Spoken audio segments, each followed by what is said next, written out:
Hey, right now there's a growing concern about artificial intelligence taking jobs away from humans. Yeah, and they're legit too, but our Sydney Stallworth is joining us live to explain how AI is rapidly impacting the coding market. Good morning, Sydney. Good morning, Michelle, Rennie. I mean, it really is changing, and as technology develops, of course, AI brings fear that human coders and programmers could be replaced. That stirs up a lot of questions about how our next generation of workers could be impacted.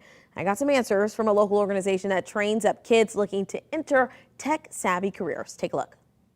But we're going to add a little bit of urgency to our players. Teaching the next generation of tech. So I want you to play around a little bit with your countdown. Code Ninjas in Wildwood is a different kind of dojo, training kids to code and advancing them as their skills grow. The first 2-3 levels are block-based coding, green and blue are JavaScript, and then purple, brown, red, and black, you're learning C#, and we use a program called Unity to do that. Very nice. Starting off with White Belt, where kids learn the ropes on pre-written code. You have to understand it before you can start writing it. Even at Harvard, the base level coding thing starts with block-based coding. To this next generation, artificial intelligence will just be another lesson to learn. It makes it more efficient, it makes it faster, and then it also helps you communicate through the languages. I talked earlier about the computer languages. A tool to use to build programs of the future. Let's say I change the candy cane to the gingerbread man. Ooh. And I go into the game, it's resetting and seeing what I added.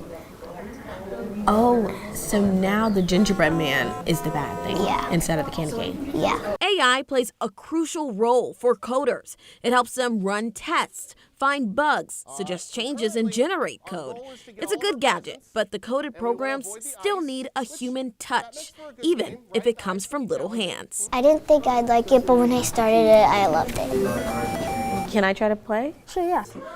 Let's just say I'm not breaking any high scores.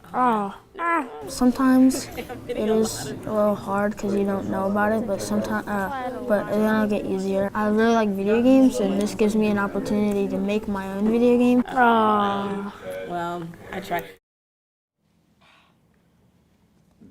And Sydney, I know that you looked into how AI is impacting the job market. We were talking about that, while we were watching your story too. Yeah. At a national level, it really isn't just tech, right? Yeah, it can bring a lot of changes. So I wanted to look into the numbers to see maybe what people at home might experience. So Pew Research Center found about 1/5 of American workers are in positions where they are considered high risk of AI impacting their jobs. And Goldman Sachs also did a similar study. They released that says around 60% of jobs in the US and in Europe are exposed to some sort of automation because of AI. Now, guys, I do have, I guess, some good news, a little bit of a silver lining. It also says that maybe this new tech could bring a boom in new jobs, especially tech jobs. So, I mean, I did my little series on, sort of college careers or anti-college careers, not anti, but, that you can enter without going and getting a 4-year degree. And coding really is the future. Coding and tech, that's where it's at. Yeah. All this time, it's worried about zombies, but it's really the artificial intelligence.